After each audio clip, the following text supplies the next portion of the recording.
एक समय की बात है। एक बड़े नगर में एक सेठ जी रहते थे। सेठ जी के पास अथाह धन संपत्ति थी। मान सम्मान की कोई कमी नहीं थी। उनकी एक इकलौती बेटी थी जिसकी उन्होंने बड़ी धूमधाम से शादी की, एक प्रतिष्ठित और सम्मानित परिवार में। लेकिन दुर्भाग्यवश विवाह के कुछ समय बाद ही बेटी का भाग्य बदल गया। उसका पति जुआरी और शराबी निकला। धीरे धीरे उनके घर की सारी संपत्ति नष्ट हो गई। बेटी की यह हालत जानकर सेठानी जी का हृदय व्यथित हो उठता था। वो रोज सेठ जी से कहती, आप तो सैकड़ों लोगों की सहायता करते हैं, लेकिन अपनी बेटी की मदद क्यों नहीं करते? वह अपनी ही किस्मत से जूझ रही है। सेठ जी शांत भाव से उत्तर देते, जब उसके भाग्य का समय आएगा, मदद स्वयं चलकर उसके पास पहुंचेगी।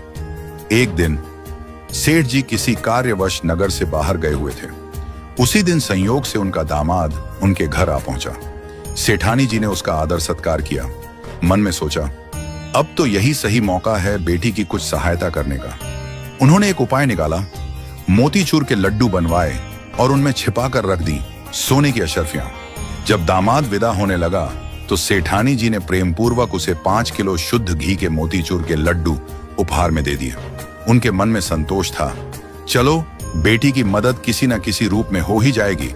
मगर दामाद लड्डू लेकर घर की ओर चला, पर रास्ते में सोचने लगा, इतने भारी लड्डू ढोने का क्या फायदा? बेहतर है यहीं किसी मिठाई वाले को बेच दूं। उसने पास की मिठाई की दुकान पर जाकर वे सारे लड्डू बेच दिए और जो पैसे मिले वो जेब में रख लिए। उधर सेठ जी उसी दिन लौट रहे थे।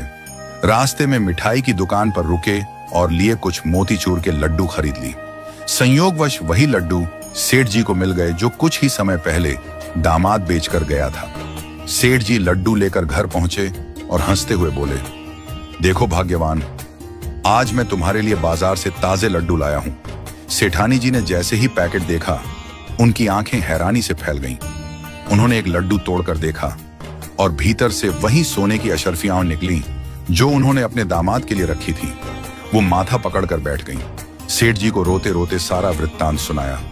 सेठ जी मुस्कुराए और बोले, मैंने पहले ही कहा था भाग्यवान, जब उसके भाग्य का समय आएगा तो सहायता खुद चलकर उसके पास पहुंचेगी। देखो, न वो अशर्फियां उसके भाग्य में थीं और न ही मिठाई वाले के।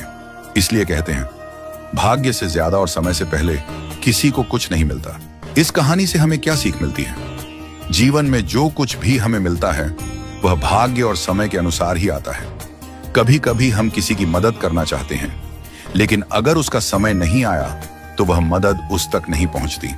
जैसे झूला जितना पीछे जाता है